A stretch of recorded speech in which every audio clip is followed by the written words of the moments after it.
Oi, pessoal, tudo bem? Bem-vindos a mais um BrasaCast.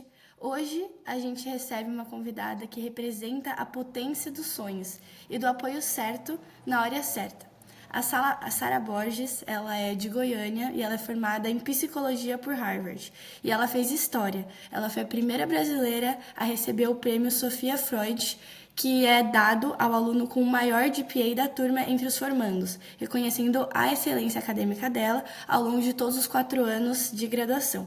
E tudo isso começou ainda no ensino médio, quando ela se inscreveu para o Brasa Pré, o nosso programa de mentorias voltado para estudantes brasileiros que estudam Sonhar Fora. Então, nesse episódio, a gente vai falar juntas sobre propósito, sobre mentoria e sobre o impacto de uma trajetória de excelência dentro e fora do Brasil.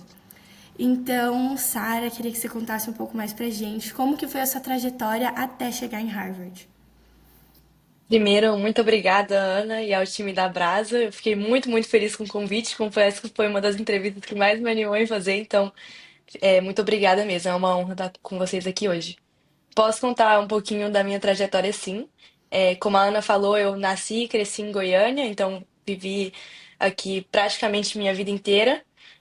Nunca tive a pretensão de estudar fora, na verdade, foi só no meu último ano de ensino médio que eu comecei a investigar um pouco mais, principalmente devido a uma frustração que eu tinha em relação ao ensino superior aqui no Brasil. Eu achava que era muito rígido, eu gostava de muitas disciplinas e eu queria ter essa liberdade para estudar diferentes coisas. E aí eu compartilhei isso com outras pessoas e foi a minha irmã mais velha que falou: Ah, por que que você não busca universidades fora? Não sei se ela estava falando sério, mas eu levei a sério e encontrei um vídeo no YouTube que era de uma brasileira que fazia parte da Brasa e tinha bolsa completa, numa universidade nos Estados Unidos. E isso me impressionou muito, assim, eu não sabia que era possível estudar nos Estados Unidos com bolsa completa, né? Eu só achava que seria muito caro e isso para mim já era um grande obstáculo. E aí, a partir disso, eu descobri a Brasa, apliquei para o programa de mentorias e foi uma mudança de chaves, porque aí foi quando de fato eu resolvi passar pelo processo de aplicação, não sabia nada, então para mim fazer tudo aquilo sozinho, eu acho que seria muito difícil no meu terceiro ano, em paralelo a prestar os vestibulares nacionais, mas fico muito feliz que eu acabei decidindo por aplicar. E com isso eu acabei recebendo o resultado do Enem antes, então em janeiro eu comecei medicina na Universidade de São Paulo. E aí, não sei se vocês lembram, mas em 2020, né, foi o início da pandemia, então em março eu voltei para Goiânia e recebi minha aceitação em Harvard um dia antes do meu aniversário. E aí foi uma decisão difícil, na verdade. Eu acho que para muita gente que quer estar fora, talvez imaginaria que seria uma decisão fácil, mas para mim foi uma decisão difícil ainda escolher entre ficar no Brasil ou ir para fora. Acabei optando por ir para fora e tirei um ano sabático por conta da pandemia.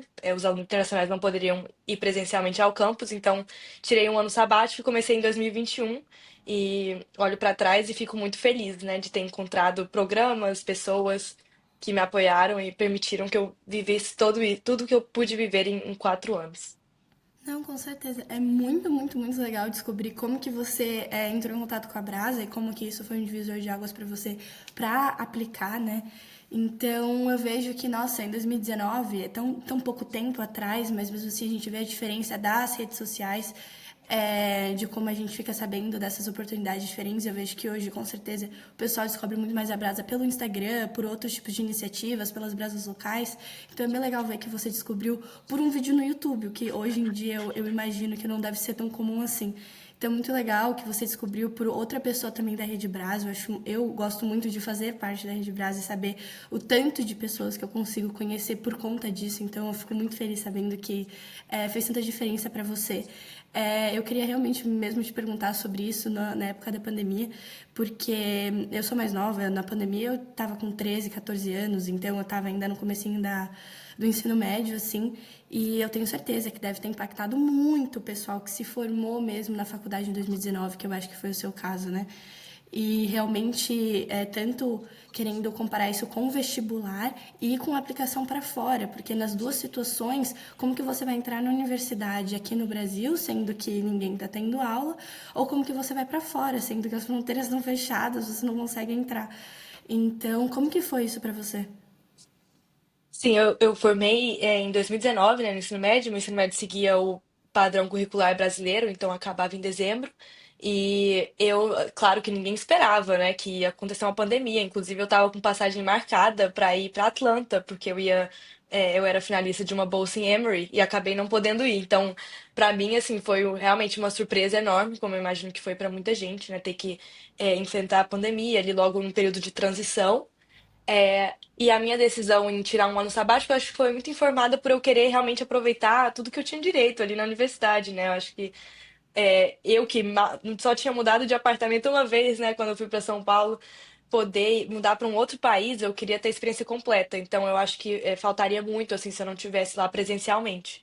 Então eu acabei optando por adiar esse ano e com isso eu pude ficar mais tempo estudando na USP, o que para mim foi muito legal também. Apesar de estar online, né, eu fazia minhas aulas de anatomia e a professora estava mostrando o osso no Google Meets, assim, era uma experiência muito diferente, eu imagino, de fazer medicina presencial, mas foi muito legal porque eu pude conhecer outros colegas, né, que hoje, inclusive, tem um colega que quer fazer um projeto, a gente quer fazer um projeto de pesquisa juntos, então eu pude desenvolver essas relações com colegas daqui e com professores também. E eu acho que eu pude ver, assim, que apesar de estar indo para fora, eu fui com a consciência de que na USP eu teria oportunidades incríveis, né, que eu acho que é algo que eu gosto de enfatizar, porque eu não acho que o sonho de estar fora deve ser um sonho cego, assim, que não vê as oportunidades que existem no Brasil.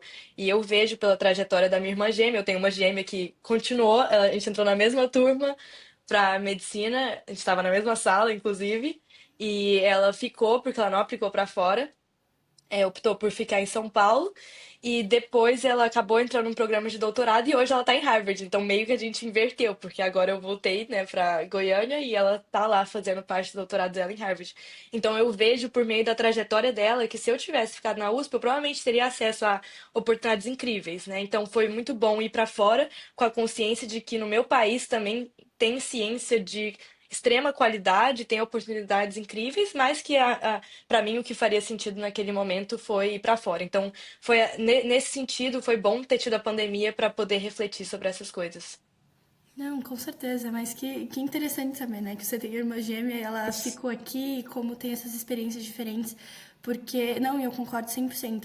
Eu faço administração nessa universidade na Espanha e é uma universidade internacional. E realmente, a gente sabe que aqui no Brasil, nossa, em São Paulo mesmo, que eu moro no estado de São Paulo, não na capital, mas pertinho. E a gente sabe que tem, nossa, universidades de extrema qualidade, mas a gente é muito bom saber que, nossa, eu tô fora, tô tendo minhas oportunidades, gosto muito da minha universidade, mas eu sei que no Brasil eu também teria um ensino de qualidade, que tem muitos lugares que eu poderia ter aplicado, ter conhecido. Então, realmente, é algo que eu fico muito feliz de saber isso e ouvir isso de você também.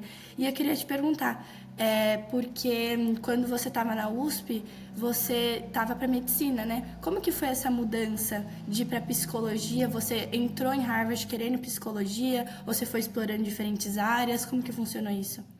Uhum.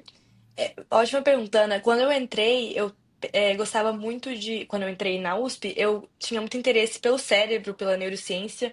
Eu entrei com a intenção de fazer pesquisa, e naquela época o que mais me fascinava era a mente humana. E eu achava que aqui no Brasil o melhor caminho, onde eu encontraria as maiores oportunidades, acesso à pesquisa, a professores de ponta, seria dentro da medicina, especificamente na área de neurociência, neurologia. Então eu entrei com esse intuito, nunca entrei com o intuito de ser médica clínica, né, de atender pacientes e etc.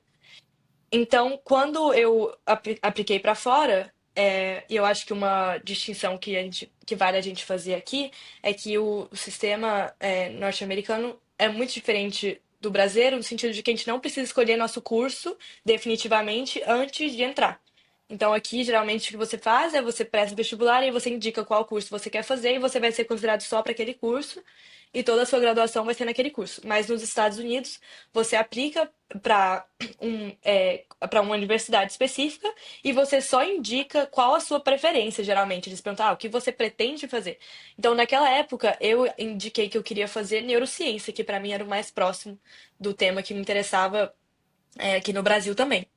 Mas isso não é nada obrigatório, então você pode chegar lá e você pode fazer aulas bem diferentes de neurociência, você nem precisa. Inclusive, eu não fiz nenhuma área específica, do departamento de neurociência quando eu fui para lá, então não existe essa obrigatoriedade. Você vai construindo o seu currículo ao longo dos anos, e se você preenche os requerimentos de uma certa área, você acaba se formando naquela área. Então, como eu preenchi os requerimentos, principalmente psicologia, eu me formei com diploma de psicologia.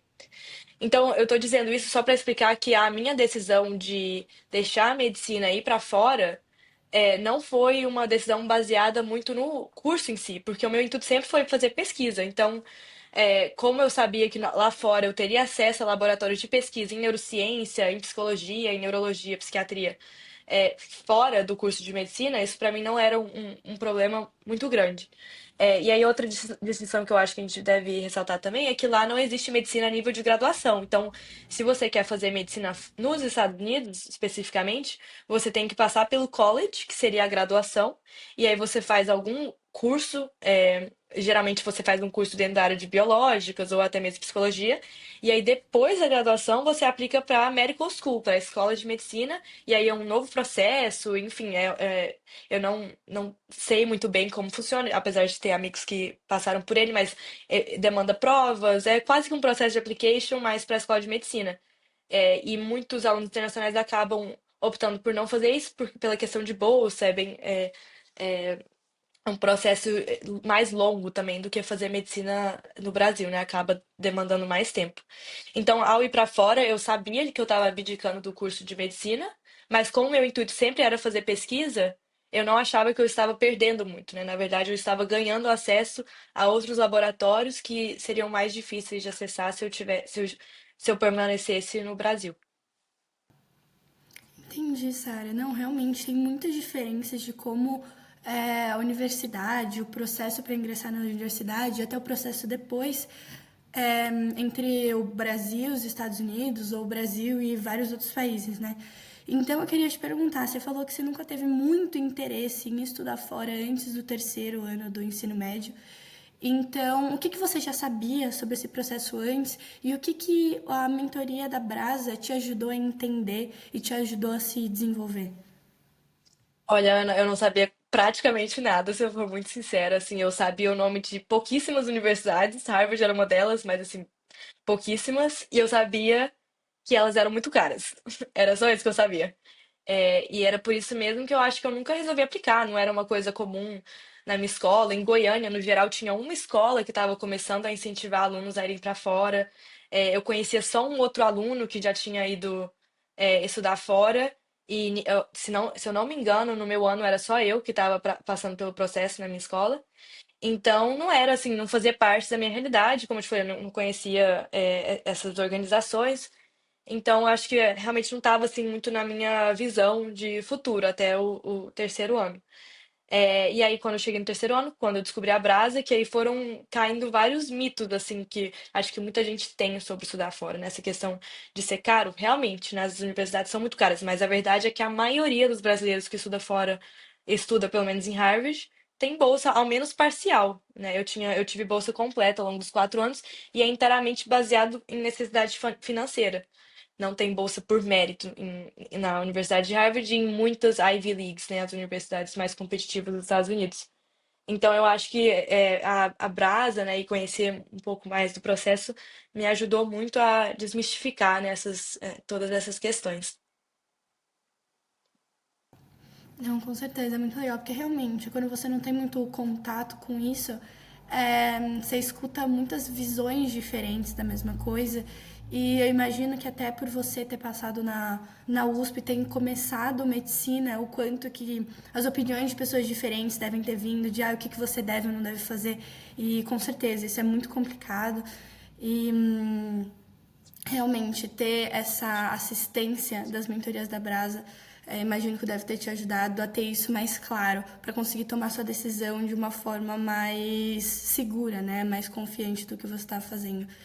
E deixa eu te perguntar como é que foi também sobre essa rede da Brasa que você teve contato quando estava pelas mentorias. Você passou pelas mentorias em 2019, então já fazem 6 anos aí.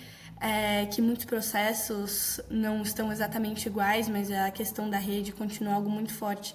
Então, como que funciona para você com o seu mentor, com as outras pessoas que também estavam passando por esse processo de mentoria? Você pode contar um pouquinho mais pra gente?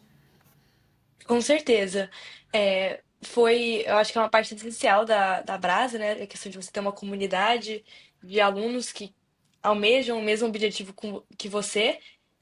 Eu acho que principalmente para quem não vê isso ao seu redor imediato, né? No meu caso, assim, não tinha ninguém na minha escola, mas ao entrar na Brasa eu vi que tinham vários outros alunos, né, de diversas partes do país que também estavam aplicando. E eu acho que isso torna o processo um pouco menos solitário, né? Apesar de ainda ser naquela época, né? Todos os eventos eram online, as reuniões, eu acho que dá essa sensação de que não estou sozinha.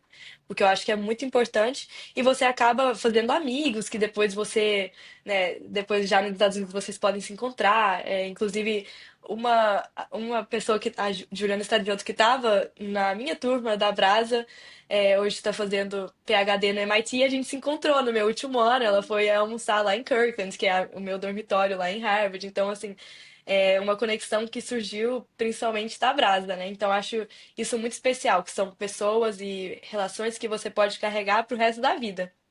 Então, eu acho que essa parte da rede é fundamental. E aí tem um aspecto um pouco mais prático, que é você, de fato, conseguir fazer perguntas para pessoas que já passaram pelo que você está passando. Então, é, um aspecto da mentoria da Brasa que eu imagino que continue até hoje é que cada mentee, mentorando, tem um mentor que é alguém que já está estudando numa universidade fora. No meu caso, era o Christian Garcia, que estava em Grinnell College. E esse mentor te auxilia com várias partes do processo de aplicação, o que você precisar. E aí tem reuniões periódicas em que vocês podem conversar. E isso foi muito importante para mim, porque o Chris me ajudou a montar a minha college list. Depois que eu fiz o SAT, que tem provas padronizadas que você tem que fazer e eles são requisitados pela universidade. O Chris que sugeriu, vamos incluir a Ivy League na sua lista. Então, ele que me deu essa confiança de achar que eu podia mais, né? Até então eu estava incluindo universidades menores, nos Estados Unidos, né? Nem tinha essa noção de que eu tinha a chance, sequer a chance de entrar numa universidade mais competitiva. Então eu acho que essa mentoria individual é muito importante também, principalmente para alunos que não têm acesso a esse tipo de informação ou apoio por outros meios, né? Eu acho que foi realmente fundamental e assim, eu sou muito, muito grata a toda a rede da Brasa. Fico até emocionada de dizer. Não, com certeza. Eu acredito muito nisso que quando você tem alguém que acredita em você, que te apoia, que tá lá, sabendo do seu potencial e sabe o que você consegue atingir, isso faz completamente diferença. Porque se você está numa situação, você pode ter, nossa, potencial para chegar nas nuvens. Se não tem ninguém ali acreditando em você, deixa tudo mais difícil. Então, quando eu fico muito feliz em saber que o Chris fez tanta diferença para você, porque tenho certeza que ouvir isso, que a gente pode mais, que a gente consegue, que a gente tem um potencial, muda completamente a nossa visão de nós mesmos, né? De conseguir fazer aquilo acontecer. Então, fico muito feliz. E eu queria te perguntar também se tem alguma coisa que você aprendeu lá atrás, nesse processo, com a Brasa, ou até nesse seu um ano sabático antes de entrar na universidade, que você leva consigo mesmo até hoje, mesmo depois de formada. Tem várias coisas. Deixa eu ver qual que eu vou escolher para destacar. Ahn, eu acho, assim, eu era uma pessoa muito tímida ao longo assim, até ali o meu ensino médio, apesar de ser muito sociável, geralmente eu era tímida. E eu tinha, às vezes, muita vergonha de pedir as coisas. Tipo assim, até quando eu entrei na Brasa, não quero incomodar meu mentor. E, claro, eu acho que deve existir um certo respeito ali, a pessoa também é um estudante, tem várias outras atividades. Mas eu fiquei muito impressionada de ver a quantidade de pessoas dispostas a ajudar. Então, por exemplo, quando eu estava ali escrevendo minhas essays, e eu apliquei para várias universidades. Então, e cada universidade pede essays. E aqui, só para definir, caso quem esteja escutando não saiba, essas são redações pessoais, mais pessoais, não é redação estilo Enem, que você deve enviar para as universidades e que fazem parte do processo de aplicação. Então, por exemplo, muitas perguntam o que você quer estudar e por quê, ou conte sobre uma experiência que te transformou. coisas do tipo. Ou porque você quer estudar nessa universidade, etc. E quando eu tava escrevendo essas essays, é, para mim foi uma parte bem desafiadora da aplicação, porque eu não tinha experiência escrevendo em inglês, assim, eu realmente nunca tinha escrito uma redação muito longa em inglês antes de passar pelo processo de aplicação. Então, de início, o que eu fazia era escrever em português, colocar no Google Tradutor e depois ir editando. Assim, eu não tinha a segurança de escrever direto em inglês.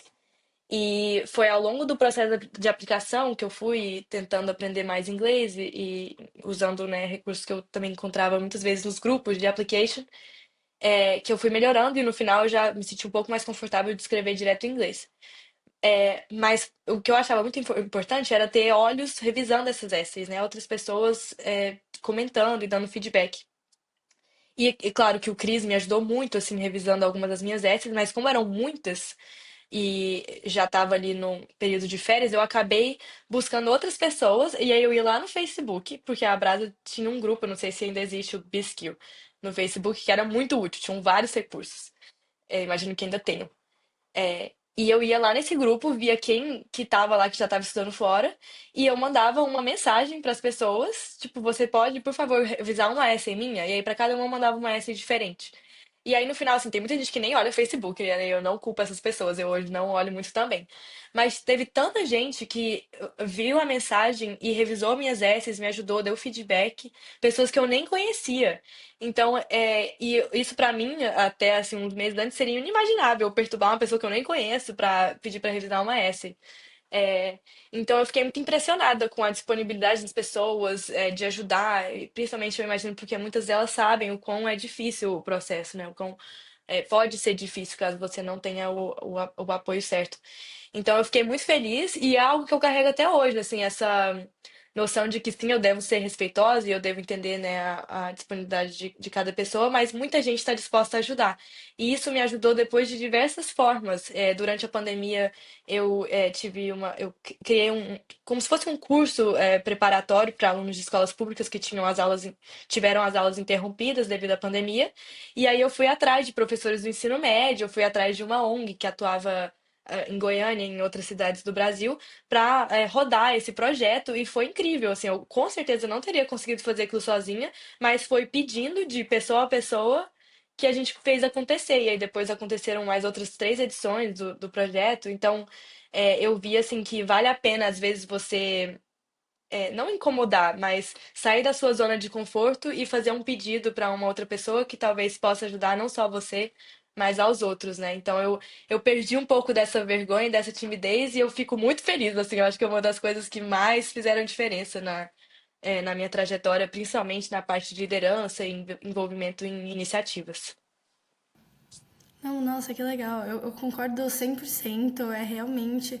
E muito feliz que a gente conseguiu proporcionar essa rede para conseguir entrar em contato com essas pessoas que já estudavam fora, sim.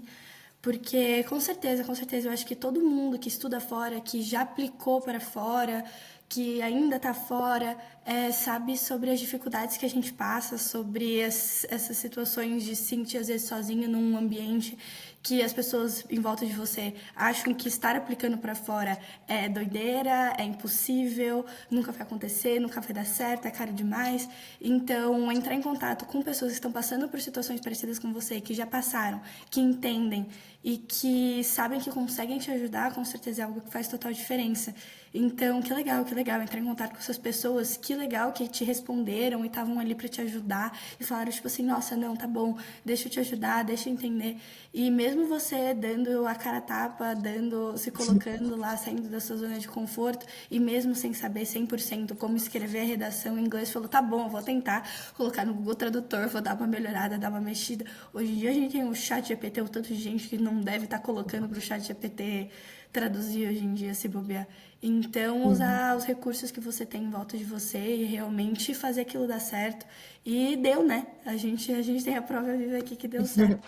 Então, que legal também saber desse seu projeto, se você puder explicar um pouco mais como é que foi isso e também como você vê esse projeto hoje em dia, o que ele te fez entender sobre o Brasil e sobre os alunos de escola pública e se você vê alguma relação disso com as pesquisas que você quer desenvolver ainda em psicologia.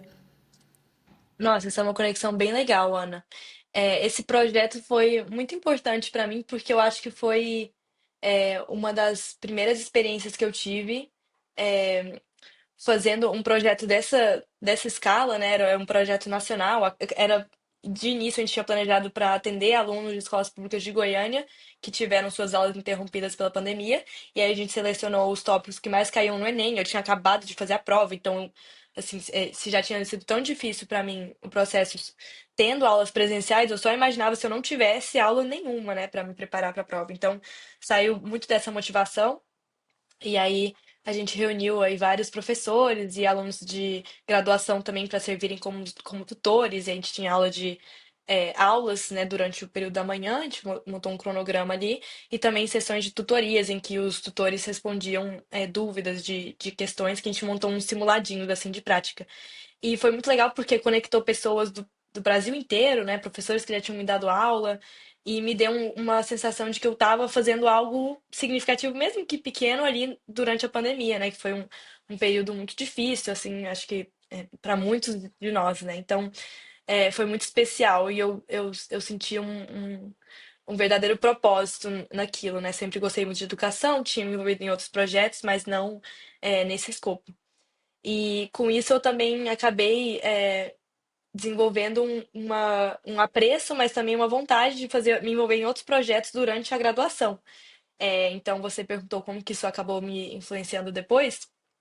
Eu me envolvi durante os meus 4 anos de graduação em Harvard em iniciativas que conectavam a universidade, ao Brasil e também à América Latina como um todo. Uma delas foi a Brazil Conference, que é uma conferência anual organizada em Harvard, no MIT, em que a gente traz grandes lideranças, né, dos mais diferentes setores para falarem sobre Brasil na universidade. E o que nos 4 anos, na verdade, nos 3 primeiros anos, eu participei do time de impacto social, que é um time que organiza várias iniciativas incríveis que trazem pessoas do Brasil para Harvard, mas para mostrarem seus projetos, suas iniciativas. No meu primeiro ano, eu estava numa competição de startup. E no meu segundo ano, eu ajudei a criar o programa de pesquisadores. E a ideia, assim, que a gente via era é, querer de fato usar da plataforma que a gente tinha lá fora para valorizar pesquisadores brasileiros, para trazer atenção à nossa ciência nacional. E o grande motivador foi porque logo naquele ano a gente estava assistindo a cortes imensos de verbas nas universidades federais, tanto que várias estavam ameaçando fechar, e a gente achava aquilo inacreditável, né? Muitos que estavam lá vieram de universidades federais do Brasil, já estavam fazendo mestrado, doutorado. É, eu era a única aluna de graduação naquele primeiro ano, e a gente montou um programa para trazer pesquisadores brasileiros, no primeiro ano foram 3, para serem premiados e falarem sobre as suas pesquisas em Harvard e no MIT. E aí, no segundo ano, eu tive a chance de liderar esse programa ao lado do Matheus Farias, como vice-presidente de Impacto Social. E a gente trouxe 5 pesquisadores de diferentes áreas. E aquilo foi muito especial também, porque eu estava trabalhando numa questão relacionada ao Brasil e a um tema que eu achava particularmente importante, que era a ciência, a valorização da pesquisa, né, como o verdadeiro motor aí das inovações que a gente está vendo hoje. Então, aquilo foi muito, muito especial. Eu ainda mantenho contato com o nosso time e também os pesquisadores premiados. E o legal é que foi por meio desse programa que eu descobri uma pesquisadora, a professora Cíntia Belanger, da Unifesp, que me apresentou a corte, que é o banco de dados, que eu usei na minha tese final. Então, você perguntou como isso se relaciona à minha pesquisa, né? Eu acho que de forma mais direta assim, possível foi porque sem esse programa eu não teria conhecido a professora que me apresentou os dados que eu usei, né? E eu tenho muito orgulho de falar que eu usei dados nacionais. É um estudo que vem sendo conduzido pela USP, a Federal do Rio Grande do Sul e a Unifesp desde 2010. E eles avaliam quase 3 mil jovens de São Paulo e Porto Alegre. E, assim, é uma pesquisa enorme, são 4 horas de entrevistas. E eu analisei uma parte desses dados que diz respeito ao estigma em relação a doenças mentais, ou seja, crenças negativas que as pessoas têm sobre quem tem algum tipo de doença mental e como isso afeta a busca por serviços de saúde entre jovens brasileiros. Então, para mim foi muito especial poder voltar às oportunidades que eu estava tendo na graduação, e também nos meus projetos de pesquisa ao Brasil, né, que foi, né, o país que me deu as oportunidades para chegar onde eu cheguei. Aí eu não vou entrar em muitos detalhes, porque eu acho que eu já falei demais, mas tiveram outras iniciativas. Eu virei mentora também da HBS, que é uma associação de brasileiros de Harvard no geral, não só da graduação, mas mestrado e doutorado também. E também fui presidente da ASSE, né? Participei durante 3 anos da minha graduação, que é uma associação de debates sobre a democracia para alunos de ensino médio de toda a América Latina. E aí a outra coisa legal fazendo a Ponte do Brasil é que a gente pôde trazer a conferência para o Brasil, para o Rio, ano passado, pela primeira vez. E foi muito especial, porque já tinham 30 anos que acontecia, várias pessoas, inclusive, fizeram parte, a Tabata, a Renan Ferreirinha, que inclusive apoiou essa edição no Rio. Então foi muito especial também de certa forma, aproximar, né, brasileiros dessa organização e conectá-los a estudantes de todo o nosso, não o continente em geral, né, mas de toda a região da América Latina. Então, bom, resposta longa, mas espero que eu tenha tocado nos principais pontos. Não, com certeza. E é muito legal saber porque realmente a gente aqui da Brasa tem esse compromisso, né, com o Brasil, com o brasileiro que vai estudar fora, mas que retorna ao Brasil querendo mudança, querendo trazer todo esse conhecimento que ele ou ela teve e realmente impactar o Brasil de forma positiva. Então, de trazer esses talentos de volta. Então, é muito legal saber que você estava bem alinhada a esse compromisso também, em outras organizações que também tem essa ideia, tem esse compromisso. Então, é muito legal pra gente ver que, nossa, não, tem tanta coisa pra gente descobrir fora, tem tanto conhecimento, tem tanta oportunidade, mas o quão é legal também aplicar todo esse conhecimento, tudo isso que a gente aprende, toda essa curiosidade de volta pro Brasil. Então, muito legal que você usou dados do Brasil, conexões que você teve no Brasil na sua tese, nas suas pesquisas, e que realmente tenho certeza que isso ainda tem para impactar a vida de muita gente aqui que precisa dessa ajuda, que precisa desse conhecimento. Então, fico muito feliz, muito, não sei, muito emocionada com tudo isso que a gente é capaz de impactar na vida das pessoas. Então, vamos ir encerrando o nosso podcast. Eu queria te perguntar, o que você diria para alguém que está no ensino médio, sonha em estudar fora, ou tem começado a pensar nessa possibilidade, mas ainda não tem certeza, não sabe o que as pessoas vão dizer, não sabe as oportunidades de mentoria que tem por aí, e se é possível chegar lá e fazer a diferença e ter esse destaque igual você teve, o que você diria para um ouvinte nosso? Uhum. Eu tenho o enorme prazer de estar nessa posição, porque como eu comecei te contando, Ana, eu descobri a oportunidade de estudar fora por meio de um vídeo no YouTube, em que outra pessoa estava contando sobre a experiência dela, né? Então agora poder ocupar esse papel para mim é um grande privilégio. E eu diria assim que se você sentiu essa vontade, essa inquietação, se você deve cogitar estudar fora, eu acho que vale muito a pena investigar mais sobre. Pode ser que depois de entender o processo você decida que não é a escolha certa para você, e tá tudo bem. Como eu falei também, eu acho que existem oportunidades incríveis no nosso país. Então, eu acho que vai de cada um, realmente, se de fato é o que mais faz sentido. Mas se você sentiu essa curiosidade, né, a partir dessa conversa, a partir de outras coisas que você viu, eu acho que vale a pena investigar. Hoje existem organizações como a Brasa, como a Fundação Estudar, o Education SA, que ajudam alunos que querem estudar fora e que talvez não tenham as condições para chegar lá, seja por meio dessa orientação, das mentorias, mas também com apoio direto, pagando as provas e os custos relacionados ao processo de aplicação. Então, eu acho que vale muito a pena investigar, conhecer essas organizações, se fizer sentido aplicar para os programas de mentoria, porque de fato pode ser um divisor de águas, como foi para mim.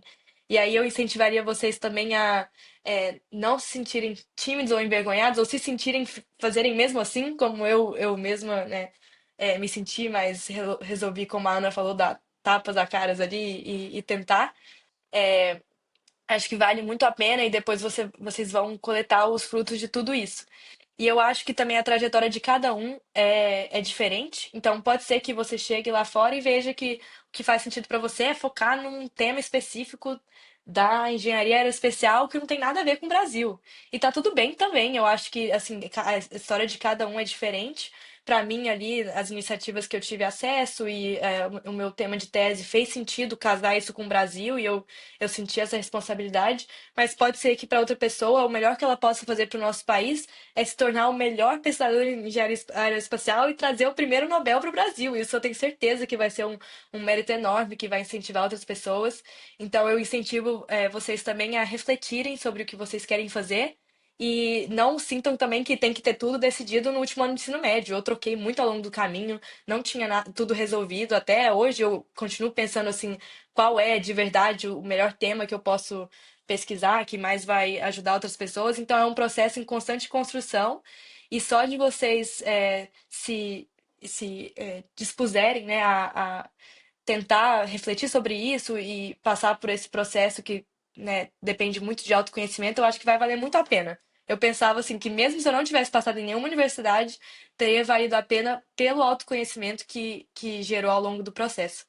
Então, desejo muito sucesso, muita sorte para vocês, que infelizmente também depende um pouquinho de sorte, se eu for muito sincera, e que os sonhos que vocês tiverem, seja quais eles forem, sejam alcançados.